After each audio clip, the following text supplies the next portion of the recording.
One of the biggest steps that you can take to improving your editing workflow is using keyboard shortcuts. Now in Adobe Premiere, the keyboard shortcuts are fully customizable, which we can cover in another video, but today we're gonna focus on my top 10 keyboard shortcuts that are built into Adobe Premiere.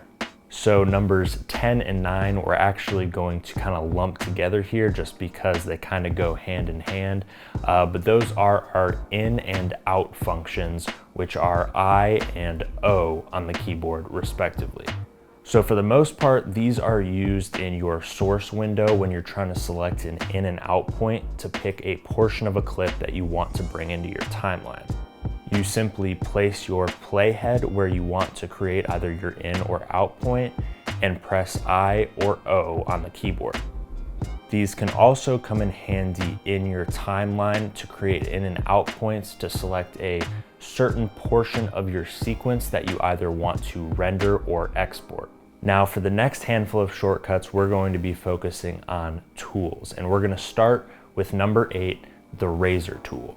Now the razor tool is used to make cuts in your clips that are already in your timeline. When you press C on your keyboard, it changes your cursor to the razor icon, which can then be used to click any portion of any clip in your timeline and create a cut. At number 7, we have the selection tool.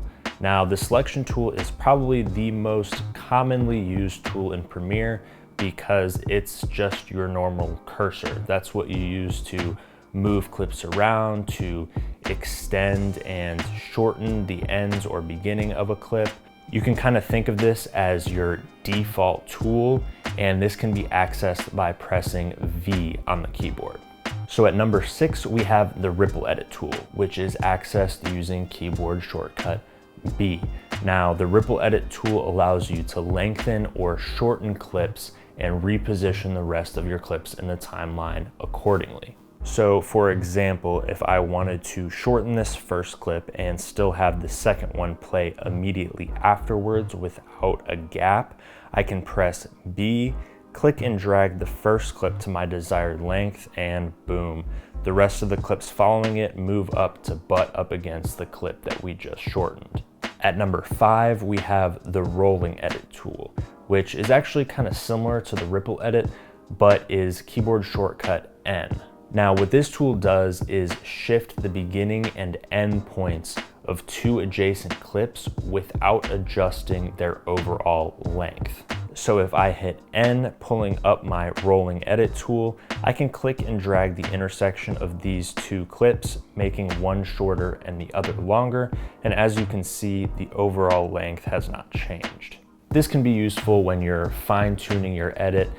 Say you're editing something to music and you don't want to change that overall length, but you do still want to manipulate when one shot changes to the other. At number 4, we have the slip tool. This is the next and final tool that we will be covering in this list, and this can be accessed using Y on your keyboard. This tool is actually kind of neat, and what it does is it shifts the content within a given clip in your timeline.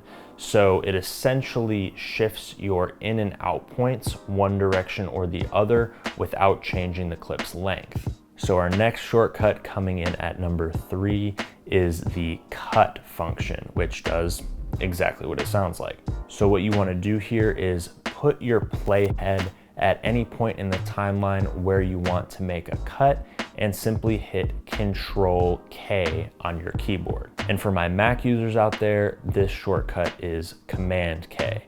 And a simple little trick, if you go between PC and Mac, or say you're watching a tutorial video and they're telling you directions for one or the other and you're trying to convert those, typically for shortcuts in Adobe Premiere, Control on PC is equivalent to Command on Mac. So anything on PC that's Control, like this for example, that's Control K, is simply Command K on a Mac.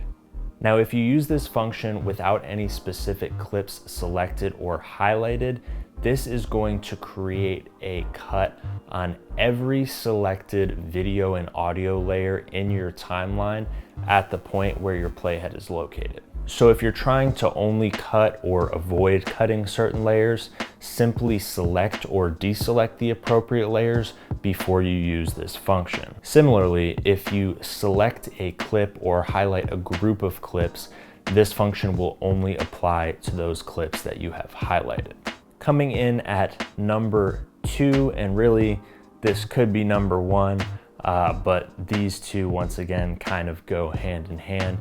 And this is probably the shortcut that I use the most. I hate to say it, but that's the undo function. So just like most word processors and other software, you can undo your last action by pressing Control-Z on PC or Command-Z on Mac.